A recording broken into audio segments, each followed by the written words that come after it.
Foi tudo quando eu tinha 7 anos.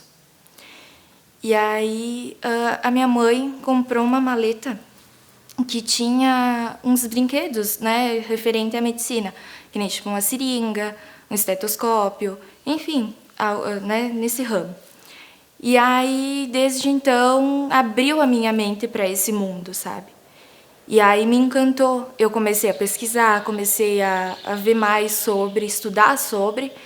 Então, isso para mim abriu o meu mundo, sabe? Eu me senti tão confortável nessa área que eu disse, não, é isso que eu quero para minha vida. O jovem, ele tem a falsa impressão de que naquele momento da vida, no segundo ou no terceiro ano do ensino médio, ele precisa decidir todo o resto da vida dele. E não é verdade, né? Existem caminhos e existem alguns processos pelo qual ele precisa passar, amadurecer, e há até quem diga que o ensino médio é o período, é muito cedo ainda para se decidir sobre uma carreira, sobre o que se quer fazer para o resto da vida, e ninguém precisa fazer nada para o resto da vida, né? A gente pode mudar, as nossas preferências mudam ao longo da nossa vida, as nossas experiências mudam, né? E acho que as nossas escolhas são pautadas muito nas nossas experiências. Não tem como descobrir o que tu gosta de fazer se tu não faz alguma coisa. Essa história de tu ficar, por exemplo, chegar no ensino médio e ficar fantasiando sobre o que tu gostaria de fazer é uma baita de uma ilusão. Porque tu pode te imaginar fazendo qualquer coisa, né? Quando tu pergunta para uma criança assim, o que tu quer ser quando tu crescer? Eu quero ser astronauta, eu quero ser dentista, eu quero ser médico, eu quero ser não sei o quê. Porque tu tem 1 milhão de possibilidades na tua frente abertas, né? E aí, quando que a gente se torna alguém de verdade? Quando tu não tem mais possibilidades. A gente estuda psicologia e sabe que a área cerebral que amadurece por último é a área do cérebro responsável pela tomada de decisões. E ela amadurece lá por volta de 24, 25 anos. Alguns já me perguntaram, eu vou esperar amadurecer. Vai amadurecer quando possivelmente já esteja terminando, por exemplo, no caso, uma formação de ensino superior. Então, tu vai precisar criar e ter artifícios para conseguir fazer uma escolha sem ter essas questões maturacionais e falando biologicamente. Se eu me conheço, eu sei quais são os meus objetivos, eu vou em busca disso. E eu acho que o ensino médio é um momento para isso. É um momento para fazer experiências, né? Para aproveitar situações que o ensino médio oferece, né? Estágios, até as próprias aulas de teatro, de dança, a questão de oficinas que às vezes tem na escola, né? Hoje em dia tem, por exemplo, o projeto de vida, que os alunos começam ainda no ensino fundamental, a questão do se autoconhecer. E aí, com o passar do tempo, se tu vai para o mercado de trabalho, tu começa a ter uma percepção de para que tu serve. Que às vezes a pessoa confunde assim, né? Será que eu gosto de fazer o quê? Qual é a minha vocação? Como se a vocação fosse a profissão.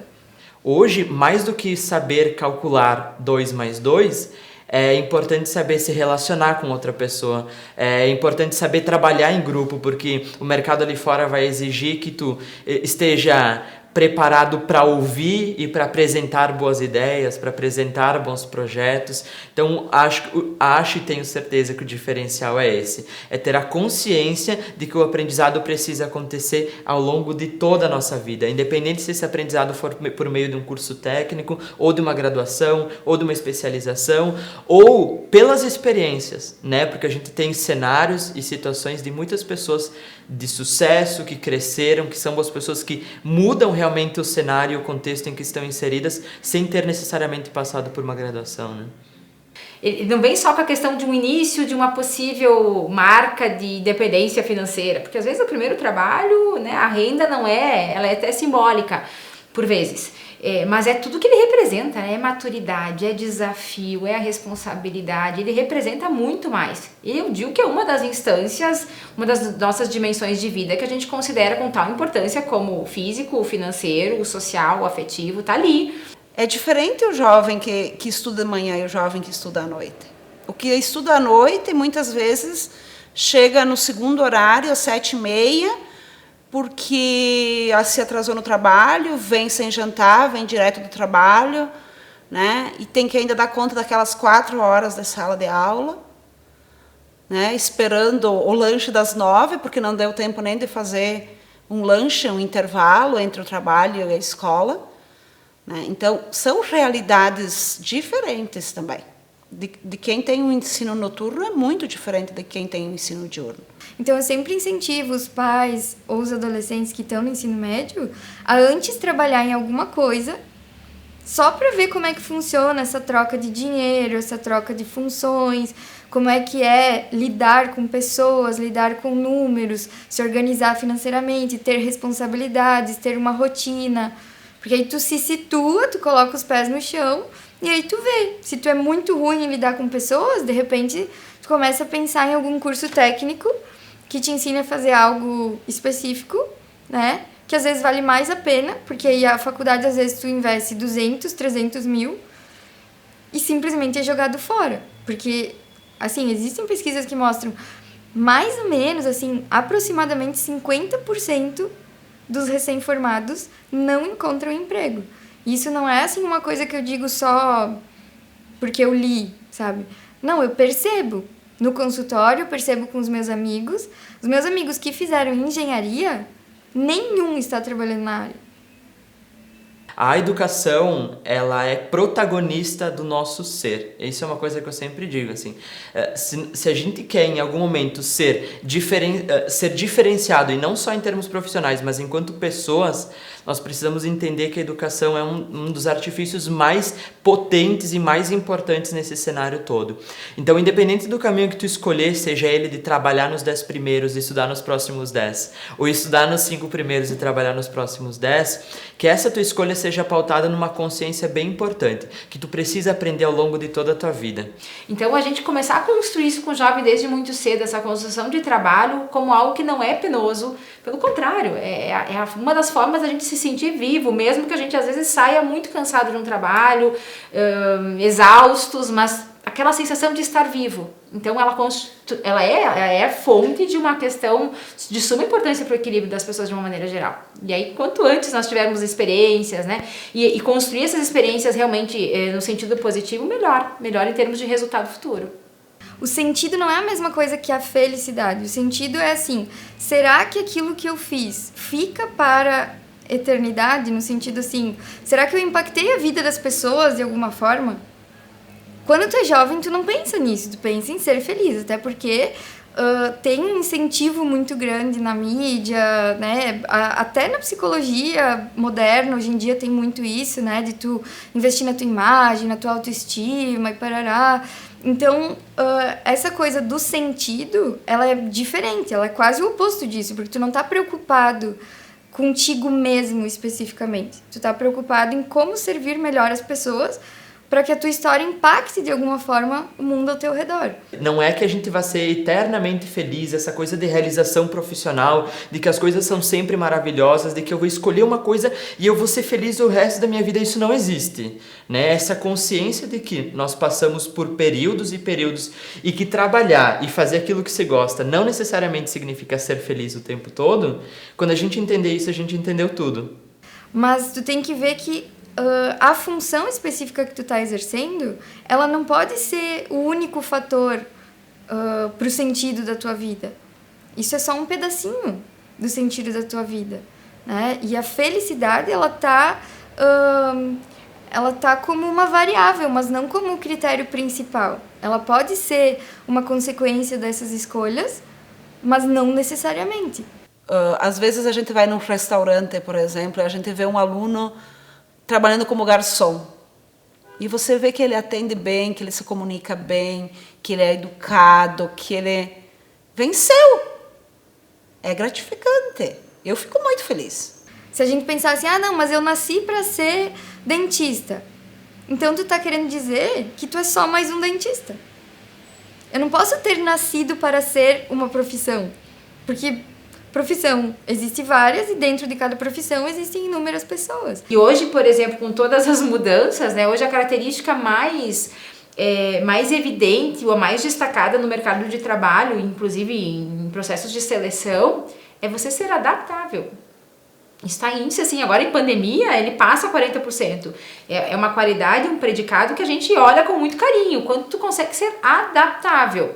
Ok, mas ser adaptável é justamente se abrir muito à mudança, é você se experimentar de formas diferentes, enfim, e ter essa flexibilidade com muita tranquilidade. Então, para o jovem que está ali no ensino médio, quando ele simplesmente pula para a faculdade, ele vai direto, é como se ele estivesse estendendo o período do ensino médio até que a faculdade acabar. Por isso, às vezes, tu chega lá na universidade e tu não vê pessoas realmente engajadas no curso, em aprender alguma coisa. Elas estão curtindo. Estão fazendo festa, estão fazendo amigos, estão gazeando aula. Óbvio que tem as exceções, mas tem muito disso, porque tu vê que a imaturidade das pessoas que estão lá é gigantesca. Então, veja bem, o mercado também está formatado para esse tipo de situação. Não tem diploma, não é contratado. Mas espera aí, quais são as tuas habilidades? Quais são as tuas competências? E olha que engraçado, é muito dicotômico, porque é o mercado de trabalho contratando pessoas por ter ou não ter diploma, e um Exame Nacional do Ensino Médio, o famoso Enem, avaliando os nossos alunos por competências e habilidades. Espera aí, eu avalio por competência e habilidade e contrato porque tem ou não tem diploma? Qual é a lógica disso? Se ele tem competências e habilidades já desenvolvidas durante o ensino médio, ele pode fazer trabalhos nessa área, sem necessariamente ter um diploma. A sociedade cobra muito que se vá direto para o ensino superior, né? Mas a questão do trabalhar também, com certeza. Ele não deixa de ser, muitas vezes, uma forma de experiência, né? Eu estou experimentando alternativas. Então, acho que o primeiro ponto é levantar os interesses. Só que aqui eu vejo que o jovem confunde. Ele diz pra mim, por exemplo, eu me interesso pela área da odonto, mas eu não conheço nada de odonto. Digo, não, interesse é uma coisa, conhecimento é outra. Conhecimento, a formação vai te dar, mas interesse não. Interesse é aquele brilho no olho quando tu escuta um profissional falando e tu quer ouvir mais. É quando daqui um pouquinho tu mesmo vai buscar pesquisas, enfim, informações sobre, sem nenhuma tarefa da escola, porque tu livremente quer buscar mais. Eu só vou conseguir mais ou menos definir para que eu sirvo, né, e qual é a minha vocação quando eu já tiver uma coleção de situações onde eu me comportei de tal forma, onde as pessoas precisaram de mim para tal coisa, que aquilo se repete e eu começo a perceber, realmente, eu acho que eu sirvo para isso aqui, porque olha só quantas vezes aconteceu tal coisa na minha vida. Então isso é uma marca pessoal. Toda escolha que é pautada no desejo do pai, ou que é pautada no desejo da mãe, ou que é pautada no desejo do tio, da tia, do vô e da avó, é uma escolha que vai trazer algumas consequências a médio e a longo prazo. Isso não tenha dúvida, né? Quando o aluno chega no ensino médio, os pais acham que ele já é independente, que ele já pode se virar, ou pensam, eu não sei sentar e estudar junto, explicar um conteúdo, eu só fiz o ensino fundamental, mas não é nesse sentido. É o sentido de acompanhar, é o sentido de ouvir esse jovem, ouvir as angústias, ouvir os sonhos, né? De ser apoio, de ser presença de família. Ter sempre uma opinião do pai e da mãe é sempre importante, porque tu vê o outro lado, né? Tu não vê só o teu lado, tu vê o outro lado. E, por exemplo, eu peço pro meu pai e pra minha mãe, é uma coisa. Agora, por exemplo, se eu pedir para um amigo, talvez o amigo pode ser que ele não te responda com clareza ou que não seja verdadeiro. E pai e mãe sempre vão ser verdadeiros, independente de qualquer coisa. Então, para mim, é muito importante a opinião do meu pai e da minha mãe. E, obviamente, sem nenhuma intenção por parte dos pais, na forma como eles construíram com a gente. Desde, por exemplo, a famosa pergunta, o que tu vai ser quando crescer? Às vezes vem dos pais, às vezes vem das pessoas, né? Porque alguns jovens me dizem assim, interessante, ainda não descobri o que eu quero fazer, mas é desde pequeno que eu escuto essa pergunta, o que tu vai ser quando crescer? É que essa pergunta tem muitos problemas. A primeira delas pressupõe que tu vai ser alguma coisa quando crescer, né? É o que tu vai ser quando crescer. Então, ela já não ajuda em absolutamente nada. E veja, né? A gente não fala mais em vocação. A gente fala sempre profissão, identidade profissional, escolha profissional. A gente não fala mais em vocacional, como se antigamente falávamos.